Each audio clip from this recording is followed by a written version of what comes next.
And this is the other person who's indicted in this case. This is Walt Nauta. And here are his crimes. And his crime is in bold twice, where he is in an interview. It's a voluntary interview with the FBI. He's served in the Navy. He's supposed to know it's a crime to lie in this discussion. And he's asked, this is a guy who's been moving the boxes. He knows exactly where they are. He's been delivering them to Trump's office and all that stuff. He knows which one Trump is looking at today. So he says this when they say to him, do you have any information that could help us understand, like, where they were kept, how they were kept, where they were secured, were they locked? You know, something that makes the intelligence community feel better about these things, you know? And he says, I wish I could tell you. I don't know. I honestly just don't. This is the guy, this is the box guy. Yeah. Like, his whole life has been the boxes for the last couple of months. Yeah. The final question to him, so that sentence is in bold, because that's a crime.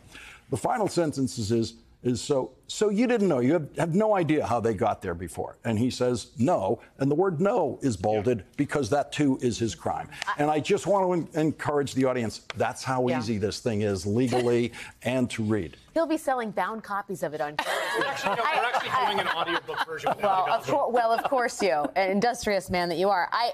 Page 8, you see the agencies that have information that's been compromised here. This is not the PTA. This is the National Geospatial Intelligence Agency. That's analysis of imagery intelligence, and geospatial information in support of national security objectives. The Department of Energy in terms of nuclear deterrent information. The Department of State and Bureau of Intelligence and Research. This is serious information. And I go back to Walt Nauta, who is the only other person named in this. And at once, it's the mendacity is so flagrant. It's hard to have pity for this person. At the same time, I've got a fair and knowing firsthand some of the people who work, these Navy guys who work as aides to the president, who work as valets, who work as body men, this is the honor of a lifetime for them. And the way in which I can only presume Donald Trump took advantage of this man's allegiance to his president, and the fact that he was willing to lie so flagrantly to Department of Justice investigators is an American tragedy. And by the way, there is a moment in this document where they talk about Donald Trump having a phone call with Walt Nauta for about 29 seconds, after which he moves boxes. They're told on May 11th, there's a subpoena, you got to give him back. Corcoran says, give him back. Walt Nauta is the one who does these moves from May. He does them on May 24th. He moves 3 of them. May 31st, he moves another 50.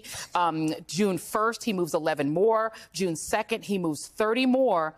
And then in July, the FBI and the grand jury obtained and reviewed surveillance video from the Mar-a-Lago club showing the movement of boxes. And so Donald Trump, and I think in all things large and small, Donald Trump's habit, like a mob boss, is to get someone like Walt Nauta to do the dirty work for him. He's instructing him before each of these movements of boxes, including him talking to some woman who could be Melania or maybe could be Ivanka. We were debating it earlier. And he's told, you know what, there's not enough room on the plane because we're going to put for all these boxes to go to Bedminster.